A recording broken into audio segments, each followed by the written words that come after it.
Abdominal binders. Should you be using one after a hysterectomy or surgery? I'm going to answer that today. And my name is Dr. Dawn Andalone. I'm a pelvic floor physical therapist, women's health specialist. I'm working with a lot of women after hysterectomy. I get this question a lot. And after any kind of abdominal surgery, an abdominal binder is recommended by doctors many times. But I find that some women are wearing them way too long or they don't wear them at all. So I want to discuss this and tell you the pros and cons, and therefore you can make the best decision when it comes to your healing, recovery, and what's right for you.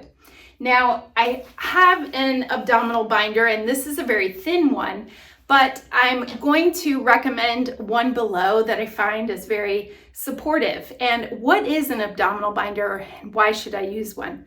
Well, it can wrap all the way around your midsection, providing some compression, helping the healing, and also support. And support because you're not going to want to feel like you have to strain yourself if you're bending or you're going up or down stairs or you're doing anything around the house that requires your core muscles to really kick in, because automatically they have to be the muscles that support your body when you're moving out of your base of support.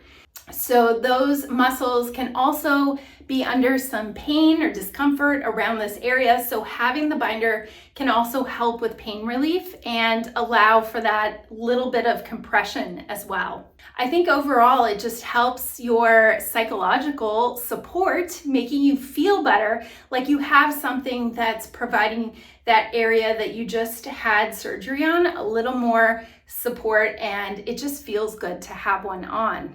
Also, it can help with things like improving your posture because you're automatically it's going to mimic what your core muscles normally do by getting you up a little bit taller, putting less compression on that area, and help with any possible risk factors of having a blood clot or the scar tissue as well. So it just gives that extra support and feels good. So any drawbacks or things to watch out for is you don't want the binder to be too compressive. You want it to be a breathable, elastic binder, not a very hard support.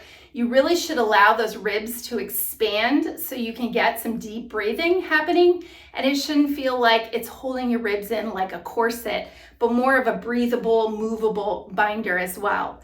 And that also can help with when you get in and out of bed, when you get up and down from the couch or a chair. It can just mimic those core muscles and make you feel like you can still move, and it's not going to provide too much restriction in your movement as well. So some binders could be too tight or restrictive, so make sure you watch out for that.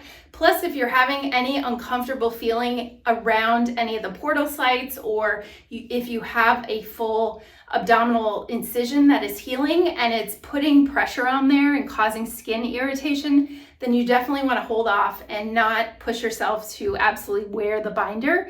You want that area to heal and not have a lot of stress around it.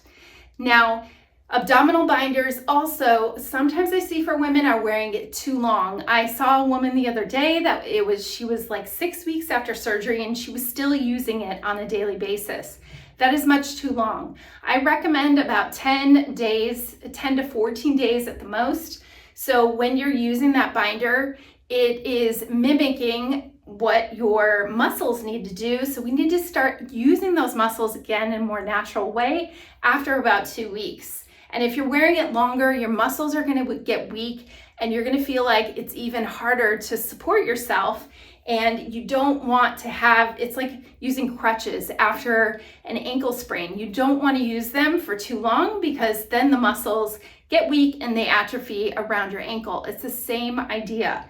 So about 10 to 14 days is sufficient for that abdominal binder. You may find that it's too much to wear throughout the whole day, so you can just put it on when you're moving around within that first 2 weeks. Like if you start going for a little bit of a walk, or you're going to be standing preparing a little food in the kitchen, those kinds of things are going to be more helpful to wear the binder rather than trying to wear it 24/7. So I think it's important to also, if you were given a binder by your doctor and told not necessarily the instructions for how long to wear it, that you take this advice from a physical therapist. They're really going to focus on the muscles around that area, and that's where an abdominal binder is given to you to provide more support.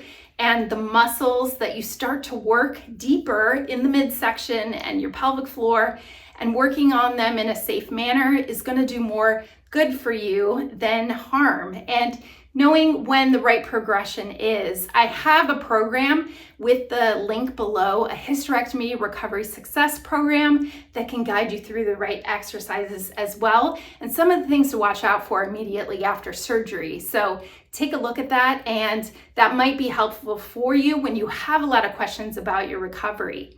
Now, with this abdominal binder, you also want to make sure if you're putting it against your skin, it doesn't have anything that's really irritating around your skin. I mentioned the scar and the incision, but you might want to have your t-shirt on first and then put the binder around more on the outside too.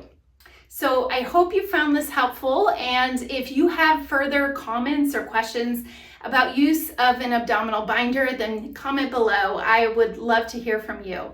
And if you haven't subscribed already, I have a lot of other videos relating to hysterectomy recovery.